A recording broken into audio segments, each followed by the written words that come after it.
Battle macam apaan ini? Mungkin tidak ada satupun dari kalian yang pernah menduga kalau puncak pertarungan Luffy versus Kaido bakalan jadi seperti ini. Tapi inilah yang terjadi, men. Eiichiro Oda gitu loh. Di saat para karakter utama manga shonen yang lain berlomba-lomba untuk bertransformasi menjadi sosok yang sekeren mungkin untuk final form mereka, Luffy justru dibikin kayak gini.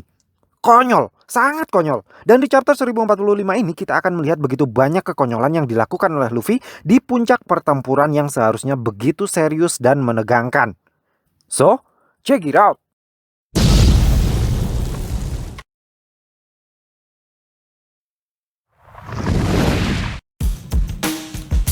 Manga One Piece chapter 1045 dibuka dengan menampilkan sosok Monkey D. Luffy yang sedang memantul-mantulkan tubuhnya dengan santai seperti sedang bermain trampolin sambil tiduran. Kaido sepertinya masih yakin kalau koplokan terakhirnya di chapter 1042 kemarin seharusnya sudah cukup memenuhi syarat untuk mendeportasi Luffy ke akhirat. Tapi apa yang sedang dia lihat di depan mata kepalanya sendiri justru berkata sebaliknya. Luffy yang kini bisa memanipulasi lingkungan di sekelilingnya menjadi bersifat karet membuat Kaido sempat yakin kalau Luffy sudah mengawakenkan kemampuan buah iblis tipe paramesianya. Namun, jika memang buah iblis yang Luffy makan berjenis paramesia, seharusnya tubuh Luffy tidak bertransformasi seperti awakeningnya para pengguna kekuatan buah iblis bertipe Zoan. Jadi, alih-alih memecahkan misteri, penjelasannya Kaido ini justru semakin memperumit misteri tentang buah iblisnya Luffy. Kemudian, daripada bingung-bingung mikirin buah iblis tipe apa yang dimakan oleh Luffy, Kaido memutuskan untuk memakan Luffy saja. Luffy yang sempat melakukan perlawanan di dalam mulut naga Kaido akhirnya tertelan juga ke dalam perut. Sesampainya di dalam, Luffy dengan semena-mena menonjok dan menendang Kaido secara brutal dari dalam perut naga Kaido yang panjang dan berliku. Tidak cukup hanya menonjok dan menendang dari dalam, Luffy juga menggelembungkan tubuhnya sebalon mungkin hingga membuat perut Kaido mengembang seperti naga bunting. Atau lebih tepatnya, seperti balon naga. Karena setelah Luffy membuat perut Kaido menggelembung, tubuh Kaido perlahan-lahan mengambang ke langit seperti balon udara. Yamato dan Momonosuke yang memanjat merayap untuk mengintip apa yang sebenarnya terjadi di atap dom, terlihat begitu terkejut melihat perut naga Kaido yang menggelembung seperti balon. Konyolnya lagi, Yamato bahkan sempat berpikir kalau itu mungkin adalah salah satu perubahan wujud naga Kaido yang belum pernah dia lihat sebelumnya. Namun dari semua orang yang terkejut di atas sana, sepertinya Kaido sendirilah yang paling merasa terkejut. Yang manusia karet itu kan seharusnya hanya Luffy. Tetapi kenapa tubuh naganya juga bisa mengembang seperti balon mengikuti bentuk tubuhnya Luffy? Normalnya, tubuh naga Kaido akan meledak dan tercabik-cabik jika mendapatkan tekanan dari dalam sebesar itu, karena tubuh naga tidaklah elastis seperti karet. Namun adegan yang lebih bikin garuk-garuk kepala lagi adalah adegan setelahnya. Dari dalam perut naga Kaido yang gelap gulita, Luffy melihat ada sepasang sinar terang pemberi harapan.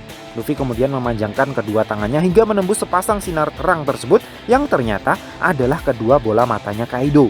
Kemudian dengan berpegangan pada moncong naga Kaido, Luffy menjebretkan diri dengan kecepatan tinggi yang memaksa Kaido untuk harus membuka mulutnya. Dan Luffy pun berhasil keluar dengan selamat. Berdasarkan rentetan kejadian yang sangat wow sekali ini, saya jadi semakin yakin kalau sebenarnya Kaido tidak sengaja menelan Luffy ke dalam perutnya. Selain karena ada dialog box tanda terkejut di atas jidatnya Kaido, apa yang terjadi di sini mengingatkan saya dengan kejadian saat Luffy tersesat di Skypiea. Kalian ingat saat di Skypiea dulu, Luffy yang tidak sadar kalau dirinya ada di dalam perut ular raksasa bernama Nola mencari jalan keluar yang menuntunnya nyasar ke dalam bola mata si ular raksasa. Kemudian setelah gagal keluar dari sana, karena itu adalah jalan buntu, dan Nola terus menangis mengeluarkan air mata yang membuat Luffy hampir tenggelam di dalam bola mata, Luffy pun kemudian bikin ulah di dalam mulutnya hingga si Nola melepehkannya keluar bersama dengan Aisa dan Pierre. Saya pikir adegan di Skypiea itulah yang menginspirasi adegan di chapter 1045 ini. Jadi menurut saya Luffy mungkin memang sengaja masuk sendiri ke dalam perut naga Kaido karena dia ingin bernostalgia saat dirinya tersesat di dalam perut Nola saat di Skypiea dulu. Nah, sebelum melanjutkan ke panel setelahnya, ada beberapa hal yang ingin saya bahas dulu terkait adegan Usopp ini. Pertama soal Kaido yang terkejut begitu melihat tubuhnya bisa menggelembung seperti balon. Menurut saya, ini memperjelas bahwa awakeningnya Luffy tidak hanya berpengaruh terhadap benda-benda mati di sekitarnya seperti pola awakening buah iblis tipe paramesia pada umumnya, tetapi juga bisa berdampak kepada makhluk hidup yang bersentuhan dengannya atau yang dekat dengannya dalam radius tertentu. Buktinya, tubuh naga Kaido yang seharusnya tidak mempunyai sifat karet bisa mengembang hingga batas yang tidak wajar seperti balon. Dan di chapter sebelumnya, ketika Luffy memutar-mutar dan membanting-bantingnya, kedua bola mata Kaido terlihat bisa melompat keluar seperti yang Luffy bisa lakukan. Jika benar seperti itu yang terjadi, maka teori saya yang terdahulu mulai mendapatkan titik terang. Terciptanya Long Ring, Long Land, dan alasan kenapa binatang-binatang yang hidup di sana memiliki tubuh yang panjang-panjang memang adalah gara-gara pengaruh awakening-nya Gomu Gomu no Mi, atau lebih tepatnya awakening buah iblis Mythical Zoan Hito Hito no Mi model Nika. Kedua, soal tangan Luffy yang menembus bola mata Kaido. Saat pertama melihatnya, saya pikir kedua tangan Luffy memang benar-benar bisa menembus bola matanya Kaido. Tapi kalau seperti itu ceritanya, kok bola matanya Kaido tidak pecah dan mata Kaido kok tidak berdarah?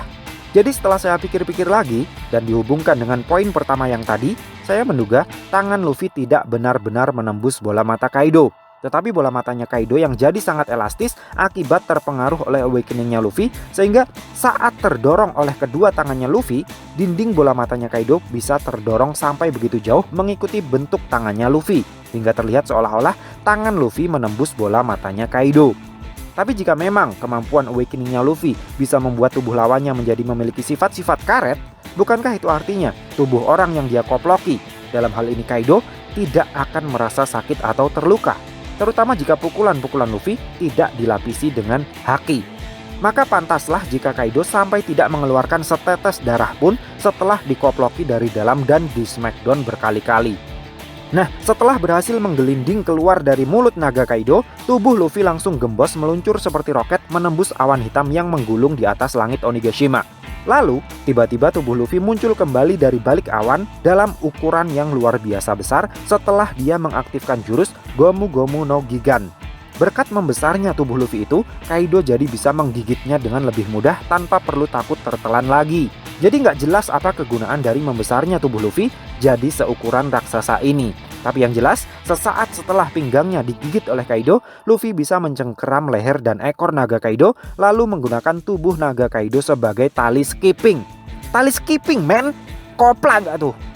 Dan semakin kencang Luffy memutar tubuh Kaido, kelihatannya semakin tinggi juga keduanya melayang di langit. Hingga pada satu titik, Kaido punya kesempatan untuk menembakkan Boro Blade-nya tepat mengenai tubuh Luffy dalam posisi point blank. Tubuh Luffy pun langsung terdorong sangat jauh dan gosong. Menariknya, begitu sadar kalau dirinya sudah terlempar jauh dari Pulau Onigashima, Luffy langsung pasang mode Road Runner dan langsung cabut kembali ke atas dom. Di atas dom, Kaido yang sudah berubah ke mode hybridnya siap menyambut kembalinya raksasa Luffy dengan teknik Kozanze Ragnarok. Akibat terkena Kozanze Ragnaroknya Kaido, kepala raksasa Luffy sampai menjebol atap dom hingga meluncur gokil ke dalam kastil, membuat semua orang yang melihatnya jadi shock sampai bola matanya mau copot. Entah ini hanya efek dramatisasi komedi ala cerita komik atau justru untuk mempertegas kalau memang awakening-nya Luffy bisa mempengaruhi makhluk hidup di sekelilingnya dalam radius tertentu. Namun menurut saya, ini adalah salah satu adegan paling gokil di chapter ini. Dan ini juga semakin membuat saya jadi curiga kalau kekuatan buah iblis Hito Hito no Mi model Nika sebenarnya bukanlah memberi Luffy kekuatan karet, tetapi memberi Luffy kekuatan kartun fisik. Hal ini semakin diperkuat dengan perkataan Kaido yang menyebutkan kalau kekuatan Luffy itu seperti sesuatu yang keluar dari buku komik. Nah, setelah kepalanya bisa ditarik kembali ke atap dom, sesuatu yang buruk terjadi kepada tubuh Luffy. Luffy mulai kehilangan kekuatan awakening-nya yang ditandai dengan berubahnya warna pakaian dan warna rambutnya. Hal itu membuat Kaido terlihat begitu kecewa, hingga dia memutuskan untuk duduk menemani Luffy di saat-saat terakhirnya dan berjanji akan menceritakan kisah heroiknya Luffy itu kepada generasi berikutnya. Mendengar kata-kata hiburannya Kaido itu, Luffy langsung menunjukkan ketidaksependapatannya. Luffy mengatakan yang akan tersisa dari orang mati hanyalah tulang belulangnya saja.